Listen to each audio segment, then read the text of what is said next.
আজকে আমরা প্রথমে শুরু করব মেসওয়াক থেকে। কি থেকে? মেসওয়াক।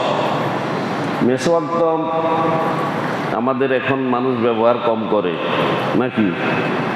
মেসওয়াকের ব্যবহার কমে গিয়েছে। প্রত্যেক সালাতের পূর্বে অজুতে মেসওয়াক করা সুন্নাহ। প্রত্যেক সালাতের পূর্বে অজুতে মেসওয়াক করা কি সুন্নত। অন্য সময় মেসওয়াক করা মুস্তাহাব। তাহলে মুস্তাহাব হলো আমরা ফজরে যেটা করি, অর্থাৎ ঘুম থেকে উঠে আমরা যেটা মেসওয়াক করি বা ব্রাশ করি, এগুলো মুস্তাহাব। এটা কি মুস্তাহাব। প্রতিটি সালাতের পূর্বে মেসওয়াক করা সুন্নত। মুখের পবিত্রতা রক্ষা এবং দাঁত ও ফ্যাটের রোগ হতে বাঁচার জন্য দাঁত, জিহ্বা ইত্যাদি পরিষ্কার করা আমাদের জন্য অপরিহার্য, ঠিক কিনা? এটা আমাদেরকে পরিষ্কার করতেই হবে। দাঁত এবং জিহ্বা পরিষ্কার করা দরকার। মেসওয়াক করার ব্যাপারে রাসূলুল্লাহ সাল্লাল্লাহু আলাইহি ওয়াসাল্লাম অত্যধিক গুরুত্ব আরোপ করেছেন। তিনি গুরুত্বের সাথে এই মেসওয়াক করতেন। আর এই মেসওয়াকের তিনি যেই ঢাল ব্যবহার করতেন সেটা তিতা। সেটা কেমন ছিল? তিতা। আর সেটা ছিল মোটায় ছিল আমাদের শাহাদাত আঙ্গুলির মতো। কিসের মতো? আমাদের হাতের শাহাদাত আঙ্গুলির মতো মোটা, এবং লম্বায় থাকতো সেটা 1 বিঘত। কতটুকু? লম্বায় 1 বিঘত, মোটায় শাহাদাত আঙ্গুলির মতো। আর সেটা ছিল তিতা। তিতা বলতে তো আমরা বুঝি নিম গাছ। আমরা বুঝি কি? নিম গাছটা তিতা। আর এই যে আমরা ব্রাশ করি সেটাও জায়েজ আছে, তবে লোমগুলো পরিষ্কার হতে হবে এবং সেগুলো পাক পবিত্র হতে হবে। তারপরে লাইলনের ব্রাশ, তারপরে পবিত্র টুথপেস্ট বা পাউডার ব্যবহারেও কোনো প্রকার নিষেধাজ্ঞা নেই। তবে মিসওয়াক করা উত্তম। মিসওয়াক করা কি উত্তম। হাদিসে রাসূল সাল্লাল্লাহু আলাইহি ওয়াসাল্লাম তো বলেছেনই। এই হাদিসের সাথে সংযোগ হয়েছে বিজ্ঞান। সংযোগ হয়েছে কি? বিজ্ঞান। স্বাস্থ্য বিজ্ঞানীরাও তারা বলে থাকেন যে মুসলমানরা যে 5 ওয়াক্ত সালাতের পূর্বে যে মেসওয়াক করে, এই মেসওয়াকের মাধ্যমে তাদের শরীরের রোগ দূরীভূত হয়ে যায়। মেসওয়াকের গুরুত্ব সম্পর্কে আবু দাউদ শরীফের 46 নং হাদিস। عن أبي هريرة رضي الله تعالى عنه يرفعه قال لولا أن أشق على المؤمنين لأمرتهم بتأخير العشاء وبالسواك عند كل صلاة। হযরত আবু হুরায়রা রাদিয়াল্লাহু তাআলা আনহু হতে বর্ণিত, তিনি বলেন রাসূলুল্লাহ সাল্লাল্লাহু আলাইহি ওয়াসাল্লাম বলেছেন, লাউলা যদি না আন আশুক্কা, আমি কঠিন মনে করতাম, আলাল মুমিনিনা, মুমিনদের উপরে যদি আমি কঠিন করে না তুলতাম, যদি আমি আমার উম্মতের উপরে কঠিনতার কষ্ট আরোপ যদি এটা যদি আমার না হতো, লা আমারতুহুম বিতাকিরিল ইশা, তাহলে আমি আমার উম্মতদেরকে বলতাম তোমরা এশারের সালাত দেরি করে পড়ো, এশার সালাত দেরি করে পড়ো, ওয়াবিসওয়াকি ইনদা কুল্লি সালাত। এরপর আমি আমার বান্দাকে, আমার উম্মতদেরকে যেই কথা বলতাম সেটা হলো তোমরা প্রতি ওয়াক্তে মেসওয়াক করো। কি করো? মেসওয়াক করো। যদি আমার উম্মতের জন্য কঠিন না হতো, যদি আমার উম্মতের প্রতি আমার দয়া যদি না হতো, উম্মতের জন্য সহজ করার জন্য আমি প্রিয় রাসূলুল্লাহ সাল্লাল্লাহু আলাইহি ওয়াসাল্লাম এশার সালাত তাড়াতাড়ি পড়ার অনুমতি দিয়েছি এবং মেসওয়াক করার উপরে আমি বাধ্যবাধকতা করিনি। যদি আমি আমার উম্মতের উপরে একটু কঠিন হতাম তাহলে আমি বলতাম তোমরা এশারের সালাত দেরি করে পড়ো, আর দ্বিতীয় যেটা সেটা হলো প্রতিটা ওয়াক্তের ওযুর সময়ে তুমি মেসওয়াক করো। কি করো? মেসওয়াক করো। এই দুইটা কথা আমি আমার উম্মতদেরকে বলতাম। কে? রাসূল সাল্লাল্লাহু আলাইহি ওয়াসাল্লাম বলেছেন, আর হাদিসটি বর্ণনা করেছেন হযরত আবু হুরায়রা রাদিয়াল্লাহু তাআলা আনহু। হাদিস বর্ণনাকারীদের মধ্যে পুরুষদের মধ্যে এক নাম্বার হচ্ছে আবু হুরায়রা রাদিয়াল্লাহু তাআলা আনহু, নারীদের মধ্যে হযরত আয়েশা সিদ্দিকা রাদিয়াল্লাহু তাআলা আনহা। এই দুইজন হাদিস বর্ণনায় পুরুষ এবং নারীদের মধ্যে প্রথম এই আবু হুরায়রা রাদিয়াল্লাহু তাআলা বলেছেন। দ্বিতীয় নম্বর মেসওয়াকের গুরুত্ব হচ্ছে রাসূলুল্লাহ সাল্লাল্লাহু আলাইহি ওয়াসাল্লাম গৃহে প্রবেশ করে মেসওয়াক করতেন। গৃহে প্রবেশ করে কি করতেন? ঘরে ঢোকার পরে মেসওয়াক করতেন। عن المقداد بن شريح عن أبيه قال سألت عائشة قلت بأي شيء كان يبدأ النبي صلى الله عليه وسلم إذا دخل بيته قالت بالسواك। حضرت شريح مقداد بن রাদিয়াল্লাহু তাআলা আনহু হতে বর্ণিত, তিনি বলেন, তিনি তার পিতা থেকে বর্ণনা করেন, আমি হযরতে আয়েশা সিদ্দিকা রাদিয়াল্লাহু তাআলা আনহাকে জিজ্ঞাসা করলাম, হে আল্লাহর রাসূল, রাসূল সম্পর্কে জিজ্ঞাসা করলাম, রাসূল সাল্লাল্লাহু আলাইহি ওয়াসাল্লাম ঘরে প্রবেশ করে প্রথমে তিনি কোন কাজটি করতেন? হযরতে আয়েশা রাদিয়াল্লাহু তাআলা আনহা উত্তর দিলেন যে তিনি ঘরে ঢুকে যে কাজটি করতেন সেটা ছিল মেসওয়াক। সেটা কি? ঘরে ঢুকে প্রথম কি করতেন? মেসওয়াক করতেন। এটা হচ্ছে মুসলিম শরীফের হাদিস, হাদিস নং 253। এরপরে মেসওয়াকের গুরুত্ব নিয়ে আরেকটি কথা, রাসূলুল্লাহ সাল্লাল্লাহু আলাইহি ওয়াসাল্লাম শেষ রাতে উঠে প্রথমে মেসওয়াক করতেন। শেষ রাতে যখন ঘুম থেকে উঠতেন প্রথমে যে কাজটি করতেন সেটি ছিল মেসওয়াক। সেটি কি ছিল? মেসওয়াক ছিল। আমাদের এখন এলাকাতে আসেনি মেসওয়াক? মেসওয়াক নাই। মেসওয়াক আসেনি? মেসওয়াক নাই, উঠে গেছে। এটা আস্তে আস্তে সুন্নাহ আমাদের কাছ থেকে বিলুপ্ত হয়ে যাচ্ছে। কাল কিয়ামতের দিন ময়দানে মাহশারে মানুষ যখন পাপ করতে করতে যখন পাপের শীর্ষস্থানে পৌঁছে যায় এবং যখন ময়দানে মাহশারে ওই পাপ নিয়ে যখন সে উঠবে তখন তার জান্নাতে যাওয়ার আর কোনো পথ থাকবে না। এমন সময় মহান আল্লাহ পাক রব্বুল আলামিন তাকে জিজ্ঞাসা করবেন, দুনিয়ার বুকে তোমার কি এমন কোন আমল ছিল না যা রাসূলকে তুমি অনুসরণ করতে? একটি আমলের নাম বলো। যদি একটি আমল সে অনুসরণ করে, মহান আল্লাহ পাক রব্বুল আলামিন ওই রাসূলকে ভালোবাসার কারণে, ওই আমলটিকে ধারাবাহিকভাবে করার কারণে আল্লাহ রাব্বুল আলামিন তাকে দোজখের পরিবর্তে জান্নাত দিয়ে দিবেন। সুবহানাল্লাহ। তাহলে রাসূলের সুন্নতকে জিন্দা করা আমরা মারি ফেলতেছি, ঠিক কিনা? মেরে ফেলতেছি, কিন্তু জিন্দা করছি না। মেসওয়াক করা আমাদের দরকার। এখন তো ব্রাশ ট্রাশ বাইরেছে, সেটাও ঠিক আছে, তবে রাসূলের সুন্নতটা জিন্দা করতে পারলে ভালো। আমরা চেষ্টা করবো ইনশাআল্লাহ।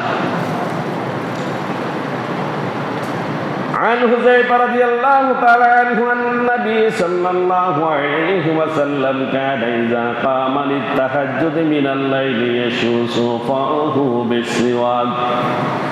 হযরতে হুযায়ফা রাদিয়াল্লাহু তাআলা আনহু হতে বর্ণিত, তিনি বলেন রাসূলুল্লাহ সাল্লাল্লাহু আলাইহি ওয়াসাল্লাম যখনই তাহাজ্জুদের জন্য রাতে জাগতেন তখন প্রথমেই তিনি মিসওয়াক দ্বারা মুখ পরিষ্কার করে নিতেন। রাসূল সাল্লাল্লাহু আলাইহি ওয়াসাল্লাম, নবী রাসূলেরা সবাই তাহাজ্জুদের নামাজ পড়তেন, কারো কখনো তাহাজ্জুদ কাজা হতো না। আল্লাহু আকবার।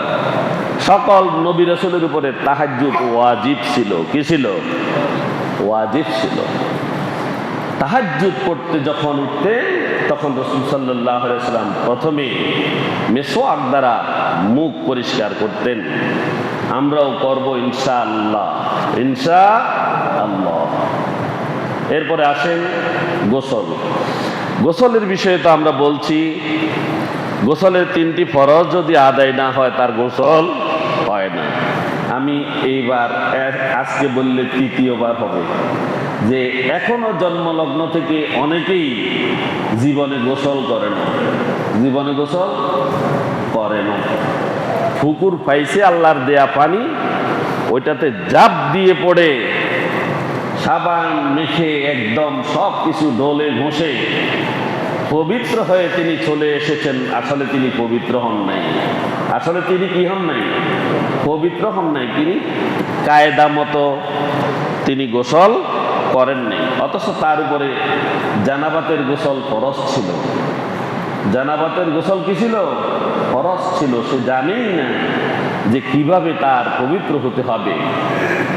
এটা আমরা আছে জানব। প্রথমে হচ্ছে নিয়তের সাথে সমস্ত শরীরে পানি প্রবাহিত করাকেই বলে গোসল। নিয়তের সাথে সমস্ত শরীরের সমস্ত অঙ্গ প্রত্যঙ্গ, সমস্ত শুকনো জায়গাগুলোতে পানি পৌঁছানোর নাম কি? গোসল। ফরজ গোসল অত্যন্ত আবশ্যক। এটার জন্য নিয়ত করতে হবে, নিয়ত লাগবে। কি লাগবে? যে আমি ফরজ গোসল করছি। 3 অবস্থায় গোসল ফরজ হয় সেটা আমরা জানি। রাত্রিতে যদি আমাদের স্বপ্নে কোনো দোষ হয়, তারপরে যদি কি হয়, স্বামী স্ত্রীর মিলন হয়, সহবাস হয়, তারপরে 2 লজ্জাস্থান যখন একত্রিত হয় তখন গোসল কি হয়? ফরজ হয়। এছাড়াও দৈনন্দিন আমরা গোসল করে থাকি। দৈনন্দিন আমরা যে গোসল করি, গোসল হলো মুস্তাহাব। এটা কি? মুস্তাহাব। 2 ঈদের সালাত এবং জুমার গোসল সুন্নত। জুমার গোসল এবং 2 ঈদের গোসল কি? সুন্নত। আবার মৃত ব্যক্তিকে গোসল করানো ওয়াজিব। মৃত ব্যক্তিকে গোসল করানো কি? ওয়াজিব। গোসলের সময় অজু করলে গোসলের পরে আর অজু করা লাগবে না। করলে অসুবিধা নেই, না করলেও কোনো অসুবিধা নেই। গোসলের ফরজ 3টি। কয়টি? 3টি। 1 নম্বর হচ্ছে কুলি করা। এই কুলিটা গড়গড়ার সাথে হবে। কিসের সাথে? গড়গড়ার সাথে। তোমরা বুঝতেছ নি? গড়গড়ার সাথে হবে। মুখটাকে একটু উপরের দিকে তুলে, ওই যে বাদ যেরকম উতরায় পানি উপরের দিকে উঠে গড়গড় করে, সেরকম নিচের থেকে একটু বাতাস দিতে হবে। তাহলে যেখানে শুকনা জায়গাগুলো আছে ওখানে পানি পৌঁছে যাবে। দ্বিতীয় হচ্ছে নাকে পানি দিতে হবে। নাকের ভিতরে যে যতটুকু শুকনা ওটা ভিজিয়ে নিতে হবে। সমস্ত শরীর ভালোভাবে ধৌত করতে হবে। গোসলের বিধান কোরআনে আছে কিনা? আছে, আছে। মহান আল্লাহ পাক রব্বুল আলামিন সূরা নিসার 43 নং আয়াতে বলেছেন, ইয়া আইয়ুহাল্লাযীনা আমানু লা তাকরাবুস সালাতা ওয়া আনতুম সুকারা হাত্তা তা'লামু মা তাকুলুন ওয়া লা জুনুবান ইল্লা আবিরি সাবিল হাত্তা তাগতাসিলু। ইয়া আইয়ুহাল্লাযীনা আমানু, হে ঈমানদারেরা, লা তাকরাবুস সালাতা, তোমরা সালাতের কাছে যেও না। এটা আমল করে ভালো, এটা ভালো আমল করে। বুঝেন না কথা? লা তাকরাবুস সালাতা, তোমরা সালাতের কাছেও যেও না, সালাতের নিকটবর্তী হয়ও না। এটা আমল ভালো চলে, ঠিক কিনা? বুঝেন না আর কথা? এখন এটা আমল না করলে মসজিদে মুসল্লি এত কম খায়, এলাকায় মানুষ কি বলবে কিনা? এটাই তো আমল করছে। লা তাকরাবুস সালাতা, সালাতের নিকটবর্তী হয়ও না। আল্লাহ কইছে এই জন্য হয় না। পরে দি কইছে দিয়ে না, শুনে না। অর্ধি কোশে নিয়েন কি শুনে নাও তুম সুকারা, যতক্ষণ না তোমাদের কি নেশা না কাটে, নেশা না কাটে, অর্থাৎ নেশাগ্রস্ত অবস্থায় তোমরা সালাতের কাছে যেও না। তারা নেশার কথা বাদ দিছে আর বাকি আমল করছে। নাউজুবিল্লাহ। নেশাগ্রস্ত অবস্থায় তোমরা সালাতের নিকটবর্তী হয় না। কে বলছে? আল্লাহ তাআলা। হুজুর মসজিদে আলোচনা করতেছে যে আল্লাহ রাব্বুল আলামিন বলেছেন যে তোমরা শূকরের গোশত খাইও না, শূকরের গোশত হারাম। তো এখন হুজুরে আবার বলতেছে যে শূকরের গোশত খাওয়া জায়েজ আছে, শূকরের গোশত খাওয়া কি জায়েজ আছে। এখন কয়েকটা লোক মসজিদের সামনে দিয়ে হাঁটি যায় সেই সময়, হুজুরে যে সময় বলতেছে শূকরের গোশত খাওয়া জায়েজ আছে, এই নিয়ে তখন কথা এখন শুনি গেছি গেন্দি। আর হরেদি হুজুরে কইছে যে তখনই জায়েজ আছে যখন আপনি কোনো জায়গায় গিয়ে শূকরের মাংস ছাড়া আর কোনো কিছু না পাবেন, জীবন রক্ষা করার জন্য যতটুকু খেলে জীবন রক্ষা পাবে ততটুকু খাওয়া আপনার জন্য জায়েজ আছে, জীবন রক্ষা করার জন্য। এখন ওই হেঁটে যাওয়া ব্যক্তিগুলো আগের কথাও শুনেনি, পরের কথাও শুনেনি, শুনেছে শুধু মাঝখান দিয়ে হুজুর বলছে শূকরের মাংস খাওয়া জায়েজ আছে। তারা ৩-৪ জনে গিয়ে মোটা লাঠি একদম ছিলেন, হুজুর যখন মসজিদ থেকে বাইরে এসে দাঁড়ে ফিডি ভাঙিয়ে দিচ্ছে হুজুরে, শূকরের গোশত কেন জায়েজ আছে? 2.5 বছর শুনছি কি হারাম, এখন আপনি জায়েজ আছে বললেন কেন? এখন মুসল্লি বেগুনে হুজুরে তো এই ওয়াজ করে না, ও এতটা আড়ি যাইয়ারা কিন্তু শুনি গেছে কনান ওই জ্ঞান বেয়ান জিয়ান বেজাল। এই আল্লাহ বলছে লা তাকরাবুস সালাতা, সালাতের নিকটবর্তী হইও না, সালাতের কাছে যাইও না। তারা ইয়ান ভালো আমল করে।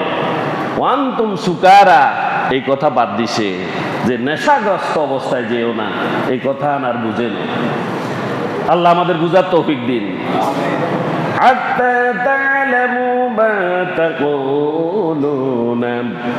যখন নেশা করে তখন যাই বোরে কয় আম্মা তুই আরে মাফ করি দাও, কয় না কিল্লাই কয় কথা।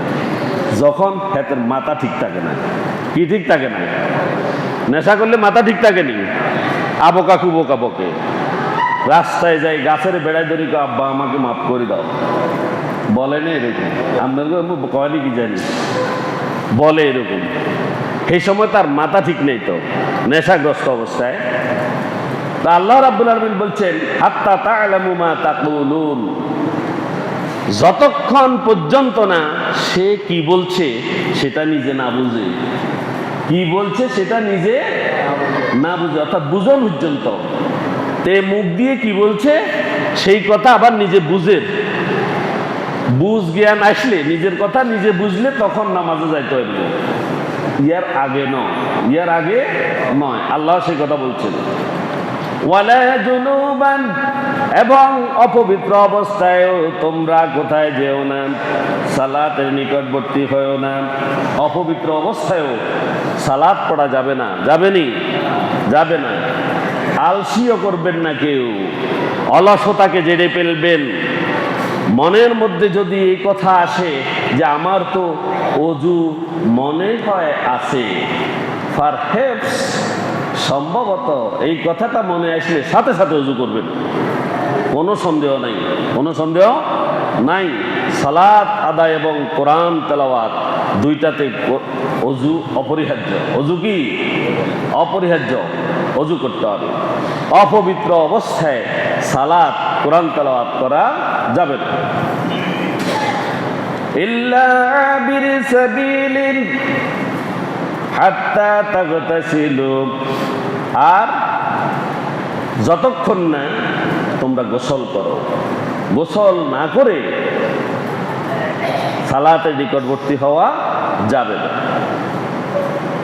এখন আসেন আল্লাহ রাব্বুল আলামিন আরো বলছেন ভালোভাবে পবিত্র হইতে। কিভাবে? আল্লাহ বলছেন ওয়াইন কুনতুম জুনুবান ফাত্তাহহারু, আর যদি তোমরা অপবিত্র থাকো তবে ভালোভাবে তুমি পবিত্র হও। অজু গোসল যারা বেশি বেশি করবে, কাল ময়দানে মাহশরে যখন সবাই উত্থিত হবে তখন তাদের অজুর জায়গাগুলো জলমল করে নূর চমকাতে থাকবে। সুবহানাল্লাহ। আর রাসূল সাল্লাল্লাহু আলাইহি ওয়াসাল্লাম তার উম্মতদেরকে চিনে নেবেন। এই অবস্থা থেকে রাসূল তার উম্মতদেরকে চিনে নেবেন। সুতরাং আমরা গোসল অজু ভালো করে করব, না হলে ইবাদত আমাদের হবে না। হবে না। আর যদি তোমরা পবিত্র থাকো তবে ভালোভাবে ওযু করো। عن عائشة رضي الله تعالى عنها قالت كان رسول الله صلى الله عليه وسلم إذا اغتسل من الجنابة غسل يديه وتوضأ وضوء للصلاة ثم اغتسل ثم يخلل بيده شعره حتى إذا ظن أنه قد أروى بشرته أفاض عليه الماء 3 مرات ثم غسل سائر جسده وقالت كنت أغتسل أنا ورسول الله صلى الله عليه وسلم من إناء واحد نغرب منه جميعا। হযরত আয়েশা সিদ্দিকা রাদিয়াল্লাহু তাআলা আনহা থেকে একটি হাদিস, বড় হাদিসটি, রাসূল সাল্লাল্লাহু আলাইহি ওয়াসাল্লাম যখন তিনি যখন রাসূল সাল্লাল্লাহু আলাইহি ওয়াসাল্লাম অপবিত্রতা দূর করার জন্য যখনই তিনি যেতেন, প্রথম তার কাজ ছিল গোসল করা। কি করা? প্রথম তিনি গোসল করতেন। এই গোসল করার আগে প্রথমে তিনি 2 হাত ধুয়ে ফেলতেন। প্রথমে কি করতেন? গাসালা ইয়াদাইহি, তিনি তার 2 হাতকে ধৌত করে নিতেন। প্রথমে গোসলের আগে প্রথমে 2 হাত ধৌত করে নিতেন। ওয়াতাওয়াদ্দা বুদুহু লিসসালাতে, এবং সালাতের ওযুর নিয়ে তিনি ওযু করতেন। সালাতে যেভাবে ওযু করেন সেভাবেই তিনি ওযু করতেন গোসলের পূর্বে। সুম্মা আগতাসালা, তারপর তিনি গোসল করতেন। এরপরে তিনি কি করতেন? গোসল করতেন। সুম্মা ইউখাল্লিলু বিয়াদিহি শা'রাহু, তিনি 2 হাত দ্বারা চুলগুলোকে খেলাল করতেন। 2 হাত দ্বারা চুলগুলোকে কি করতেন?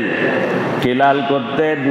হাত্তা ইজা জান্নাহু কাদ আরওয়া বাশারাতাহু, এবং যখন তিনি মনে করতেন মাথার সামদাগুলো যখন ভিজে গেছে, এই কথা যখন তিনি মনে করতেন, তখন তিনি কি করতেন?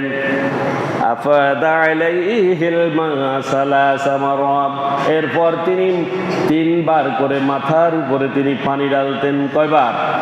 3 বার পানি ঢালতেন। আমাদের মতো পর্যাপ্ত পানি ছিল না, তারপরও সবগুলো ভেজাতেন। সুম্মা গাসালা সাইরা জাসাদিহি, অতঃপর তিনি সমস্ত শরীর পানি দিয়ে ধুয়ে ফেলতেন। وقالت كنت أغتسل أنا رسول الله صلى الله عليه وسلم من إناء واحد। হযরত আয়েশা সিদ্দিকা রাদিয়াল্লাহু তাআলা আনহা বলেন, আমি এবং রাসূল সাল্লাল্লাহু আলাইহি ওয়াসাল্লাম একই পাত্র থেকে গোসল করতাম। একই পাত্র থেকে আমরা দুজনেই গোসল করতাম। তারপরে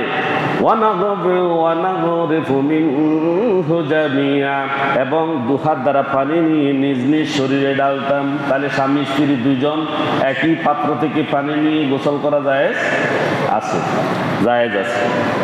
এটা বিশেষ করে আমাদের এখন যারা বিল্ডিং ঘর করে ফেলছে, বাথরুমে নিজেদের ওয়াশরুম আছে, এখানে যারা গোসল করে গোসলখানায়, তারা এরকমই করে। যারা পুকুরে করে এদের তো আর ওযু করার পরে পুকুরে নেমে যাবে।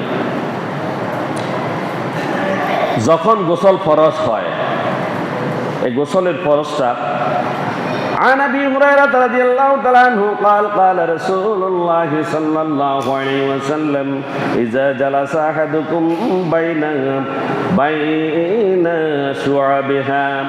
شعبها الأربع ثم جحدها فقد وجب الغسل وإن لم ينزل হযরত আবু হুরায়রা রাদিয়াল্লাহু তাআলা আনহু হতে বর্ণিত, তিনি বলেন রাসূলুল্লাহ সাল্লাল্লাহু আলাইহি সাল্লাম বলেন, তোমাদের মধ্যে কেউ স্ত্রীলোকের 4টি শাখার মুখোমুখি বসে এবং প্রয়াস পায়, তাহলে তাদের জন্য গোসল। তখন সে অবস্থায় চাই তার এই বীর্যপাত হোক অথবা নাই হোক। সেটা কি? মহিলাদের 4টি বিশেষ কথা বলছে এখানে হাদিসে, যে 4টি শাখা। 4টি শাখা বলছে 2টা হাত 2টা পা, 2টা হাত 2টা পা। আল্লাহ পাক রব্বুল আলামিন কত সুন্দর করে, সুবহানাল্লাহ, তিনি একবারে ব্যাডলি মানুষকে কোনো কিছু বলেননি, অর্থাৎ এমন ইশারা করেছেন, এমন ইঙ্গিত করেছেন, 4টি শাখা মানে 2 হাত 2 পা, 2 হাত 2 পা। এটা দিয়ে এটার অর্থাৎ বলেছেন, যৌনাঙ্গের কথা উল্লেখ করে দিয়ে বলেছেন, এই জায়গাতে যদি কারো সাক্ষাৎ হয়ে যায়, চাই সেখানে বীর্যপাত হোক বা নাই হোক, উভয়ের জন্য গোসল ফরজ, উভয়ের জন্য গোসল ফরজ। কথা বুঝাইছি? বুঝাইতে পেরেছি? পারি নাই বলো। عن أم سلمى قالت جاءت أم سليم إلى النبي صلى الله عليه وسلم। হাদিসটি আমি গত জুমায় বলেছি যে মহিলাদেরও স্বপ্নদোষ হয়। কি হয়? স্বপ্নদোষ হয়, না হলে তাদের গর্ভে মানুষের আকৃতি ধারণ করতো না। রাসূল সাল্লাল্লাহু আলাইহি ওয়াসাল্লাম সেই কথাই বলেছেন। তাহলে তাদেরও যদি স্রাব যদি দেখা হয়, তাহলে তাদেরকেও গোসল ফরজ, তাদেরও গোসল কি ফরজ। এটা তো বাইরে আওয়াজ হচ্ছে, ওনারা জানছেন, তাই কিভাবে গোসল ফরজ হয় পুরুষেরও সেটা জানা উচিত। আমরা জানি, এর জন্য এটা কম বলছি। মহিলাদের ফরজ গোসল হযরত উম্মে সালমা রাদিয়াল্লাহু তাআলা আনহা হতে বর্ণিত, তিনি বলেন, আমি রাসূল সাল্লাল্লাহু আলাইহি ওয়াসাল্লামকে প্রশ্ন করলাম, হে আল্লাহর রাসূল, আমি আমার মাথার চুলের মধ্যে শক্ত করে বেনি বাঁধি, কি বাঁধি? শক্ত করে বেনি বাঁধি, ফরজ গোসলের জন্যে আমি কি এই বেনিটি খুলে ফেলবো? আমাদের সমাজে মহিলারা বেনি বাঁধেনি, মাথায় বাঁধে। তখন রাসূল সাল্লাল্লাহু আলাইহি ওয়াসাল্লাম বললেন, না, তুমি তোমার মাথার এই বেনি খোলার দরকার নাই, তুমি শুধু তোমার মাথার উপরে 3 অঞ্জলি পানি ঢেলে দাও, 3 অঞ্জলি পানি ঢেলে মাথাটাকে ভিজিয়ে দাও। অঞ্জলি বলতে আমরা বুঝবো সেটা হলো কোষ। কি? 2 হাতকে একত্রিত করে 2 হাতের কোষের মধ্যে যে পানি উঠে, এটা হলো 1 অঞ্জলি। এটা কি? 1 অঞ্জলি। বুঝাইতে পেরেছি? এরকম 3 অঞ্জলি পানি দিয়ে, 1 অঞ্জলি দিলে তো আমাদের মাথার অংশ মনে হয় ভিজে যাবে সম্ভবত, চুলের গোড়া, চুল মাথার উপরে যেগুলো আছে এগুলো ভিজে যাবে আমাদের মা বোনদের। আরো 2 অঞ্জলি দিলে ওই যে বেনিগুলো সব ভিজবে। তো এই জন্য 3 অঞ্জলি পানি দিয়ে বেনি সহ বলছে ভিজিয়ে নিতে, খুলতে তিনি নিষেধ করেছেন, এটাই যথেষ্ট। অতঃপর তুমি তোমার সারা শরীরে পানি ঢালবে এবং পবিত্রতা অর্জন করবে। আমাদের দেশের মা বোনদের জন্য সুযোগ সুবিধা ওই রকম অঞ্জলি দিয়ে এখন দিবেন, তারপরও দিবেন, এটা সুন্নাহ। এটা কি সুন্নাহ? আমাদের পর্যাপ্ত পানি আছে, আমরা গোসল করি পুকুরে নেমে, নাকি? পুকুরে নেমে যখন গোসল করি তার আগে যদি আমরা সুন্নাহ পালন করি, অসুবিধা আছে না? 3 অঞ্জলি পানি দিয়ে আমরা প্রথম ধৌত করে নেব, তারপরে সমগ্র শরীর আমরা পানিতে ভিজিয়ে নেব। স্বামী স্ত্রী একত্রে গোসল করার বিধান। عن عائشة رضي الله تعالى عنها قالت كنت أغتسل أنا والنبي صلى الله عليه وسلم من إناء واحد كلانا جنب وكان يأمرني فأتزر فيباشرني وأنا حائض وكان يخرج إلي رأسه وهو معتكف فأغسله وأنا حائض। হযরত আয়েশা রাদিয়াল্লাহু তাআলা আনহা থেকে বর্ণিত, তিনি বলেন রাসূল সাল্লাল্লাহু আলাইহি ওয়াসাল্লাম নাপাক অবস্থায় আমি এবং রাসূল দুজনেই আমরা একসাথে গোসল করতাম, আর আমার হায়েজ অবস্থায়ও তিনি আমাকে নির্দেশ দিতেন আমি শক্ত করে তহবদ্ধ লজ্জাস্থানের উপরে কাপড় বেঁধে নিতাম এবং রাসূল সাল্লাল্লাহু আলাইহি ওয়াসাল্লাম আমার সাথে একসাথে একই বিছানায় শুইতেন। এটা তো বুঝছেন আপনারা, বুঝছেন? অর্থাৎ নাপাক অবস্থায় স্বামী স্ত্রী একই বিছানায় শুতে পারবে, তবে এই যেখানে মানে লজ্জাস্থানের উপরে শক্ত কাপড় বেঁধে নিতে হবে। এরপরে হযরত আয়েশা সিদ্দিকা রাদিয়াল্লাহু তাআলা আনহা আরেক কথা বলেছেন যে রাসূল সাল্লাল্লাহু আলাইহি ওয়াসাল্লাম মসজিদে নববীতে ছিলেন, আমি তো ছিলাম ঘরে, তিনি জানালা দিয়ে মাথা বের করে দিতেন আর আমি তার মাথা ধুয়ে দিতাম আর তখন আমি ছিলাম হায়েজ অবস্থায়। কি অবস্থায়? হায়েজ অবস্থায়। তাহলে আমি নাপাক থেকে রসুলের মাথা ধুয়ে দিছি, তাহলে পবিত্র হয়ে গেছে। এই কথাটা বলেছেন যে ঋতুবর্তী অবস্থায়ও আমি রসুলের মাথা ধুয়ে দিয়েছি। তাহলে এখানে বেশ কয়েকটা কথা বলছে। স্বামী স্ত্রী একই পাত্রে গোসল করতে পারবে, এরপরে স্বামী স্ত্রী একই জায়গায় শুইতে পারবে এবং তারা নাপাক অবস্থায়ও স্বামীর মাথাটা ধুয়ে দিতে পারবে। আর একটা ঋতুবর্তী স্ত্রীর সাথে সহবাস করা নিষেধ। এটা কি নিষেধ? এটা আর একটা হাদিস আছে, অন্য সময় ইনশাল্লাহ বর্ণনা করা যাবে, শিশুরা আছে। তাহলে এরপরে আসেন, গোসল তো গেল, তায়াম্মুমের ফরজ কয়টি? 3টি। তাহলে 1 নম্বর হচ্ছে নিয়ত করা। 1 নম্বর কি? নিয়ত করা। 2 নম্বর সমস্ত মুখমণ্ডল মাসে করা। 3 নম্বর হচ্ছে 2 হাত কনুই সহ মাসে করা। এই 3টা হচ্ছে তায়াম্মুমের ফরজ। তায়াম্মুম কখন ফরজ হবে? পানি না পাওয়া গেলে। পানি পাওয়ার সাথে সাথে তায়াম্মুম কি? আগে তায়াম্মুম করে থাকলে পানি দেখলে তায়াম্মুম কি? শেষ, বাতিল। তায়াম্মুমের বিধান, তায়াম্মুম যখন করবে, وَإِن كُنتُم مَّرْضَىٰ أَوْ عَلَىٰ سَفَرٍ أَوْ جَاءَ أَحَدٌ مِّنكُم مِّنَ الْغَائِطِ أَوْ لَامَسْتُمُ النِّسَاءَ فَلَمْ تَجِدُوا مَاءً فَتَيَمَّمُوا صَعِيدًا طَيِّبًا فَامْسَحُوا بِوُجُوهِكُمْ وَأَيْدِيَكُمْ إِنَّ اللَّهَ كَانَ عَفُوًّا غَفُورًا। আল্লাহ রাব্বুল আলামিন বলেছেন, ওয়াইন কুনতুম মারদা ওয়া আলা সাফারিন, আর যদি তোমরা অসুস্থ হও অথবা সফররত অবস্থায় থাকো। সফররত অবস্থায় 48 মাইল দূরে চলে গেলে সফর, তবে নিয়ত থাকতে হবে কি?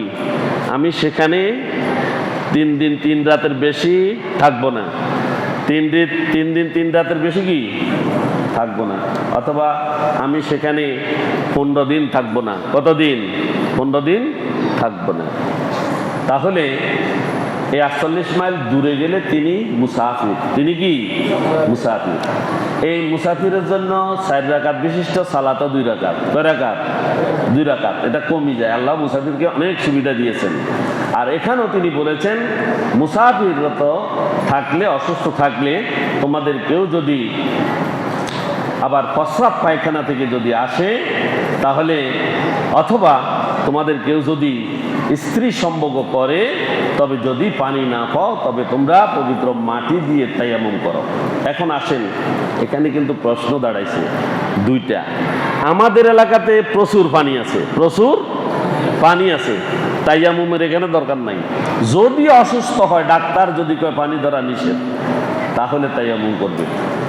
তাহলে কি করবে? এই বিষয়টা পরিষ্কার তো? সবাই পরিষ্কার। আবার কিছু কিছু জায়গায় পানি নেই,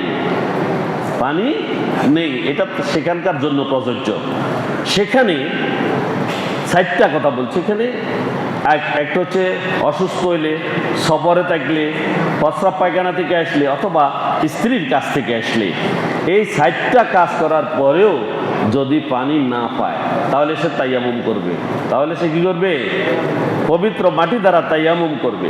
রাসূল সাল্লাল্লাহু আলাইহি সাল্লামের একটা হাদিস আমি এমনি সংক্ষেপে বলে ফেলছি।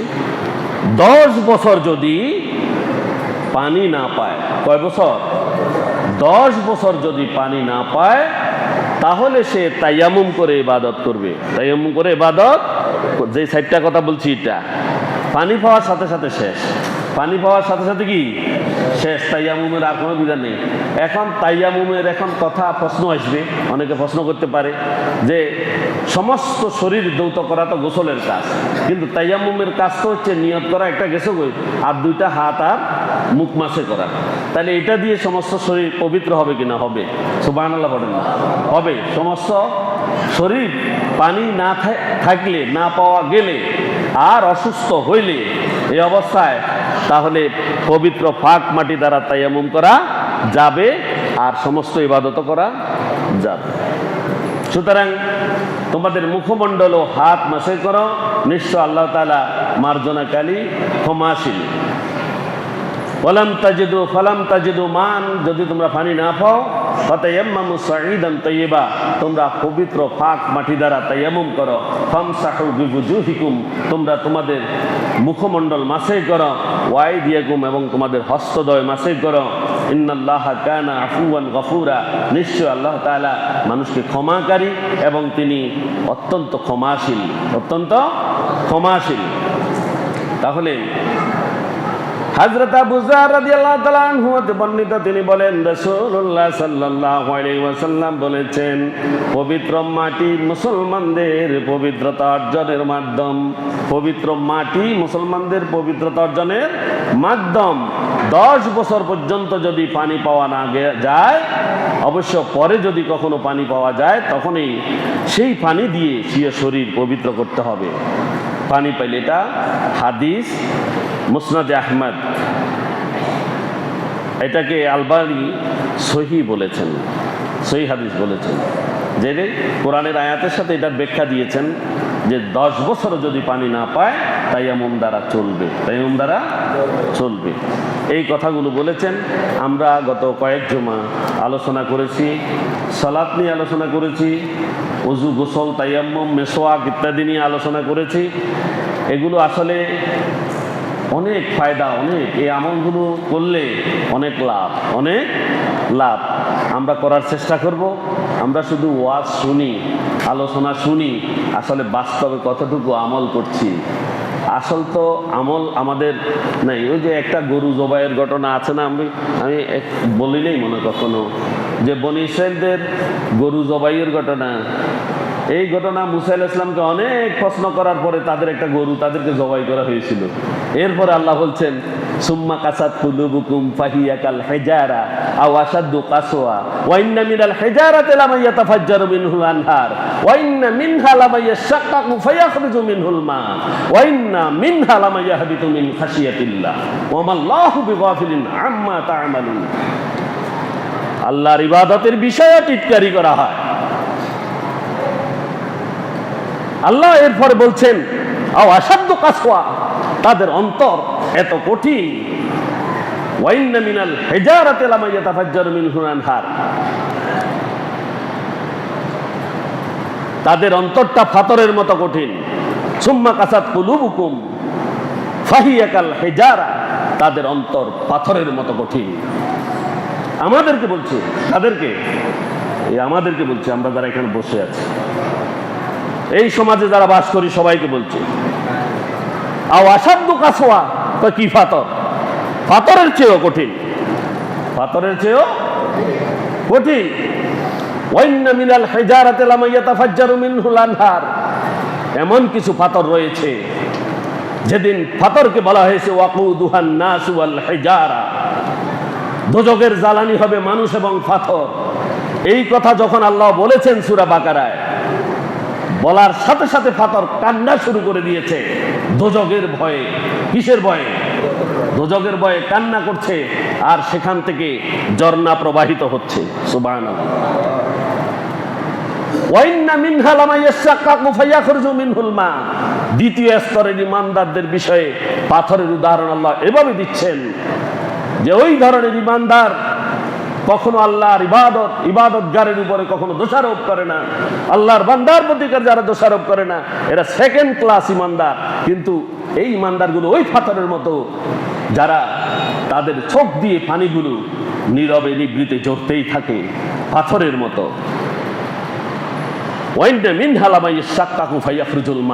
ওই পাথরগুলো থেকে পানি ঝরতে থাকে। পানি কি ঝরতে থাকে।